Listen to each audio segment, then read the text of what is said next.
My name is Jacksonation, and I am one of the best Akora players alive. But how did I get to this point? Well, you see, it all started with Exian. Back in December, he made a point that he wanted me to have a local scene to call my own. So after acquiring a loot box and assembling my friends, I did just that. With my connections to my LGS The Zone, I was permitted to host regular Friday events. Now, a fun fact is that The Zone held the very first tournament in Akora Play Season 6, and ever since, Friday Night Akora has kind of transcended its initial purpose and has effectively become Boys' Night. It's brought a lot of us together, and I'm very grateful for the opportunity to be in this position in the Akora community. After that first event was logged, and each of us got our points, Hazel Mazaz and I both vowed to become the #1 player in the season.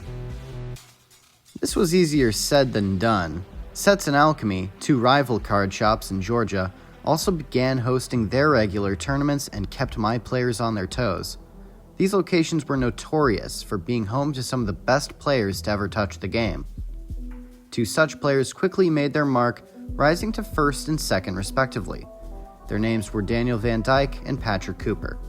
I would like to thank both of them for pushing me to do better every single week. I followed their competitive careers very closely this season. Sets could host more than one tournament per week, which allowed those with perfect attendance to surpass everyone at my store. Things seemed dire, but I pushed through and created an almost undefeated fire attribute deck that put me on the trajectory that would lead to glory. Many players contributed to my ultimate success. It would be a crime not to mention them. The plethora of new alchemists that now call my LGS home got me to think about the game more fundamentally. I'd like to thank everyone that has met up at the Zone these past Fridays. These have been some of the most enjoyable card game experiences I've ever had. Pokio TCG is one notable individual that supplied the players at my LGS with virtually any single they could ask for, allowing us to build new decks and explore new strategies. Discord user Flashy Flash helped me practice for online tournaments, and without him I'm positive my results would have been different.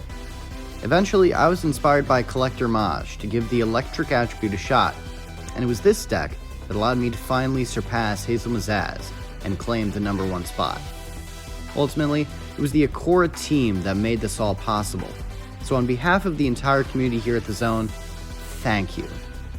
As a closing statement, I would like to say that I'm happy to have achieved the goal of transparency I made all the way back when I first started playing Akora. Because I went the entire season with my competitive deck list public. All that being said, see you all in Season 7.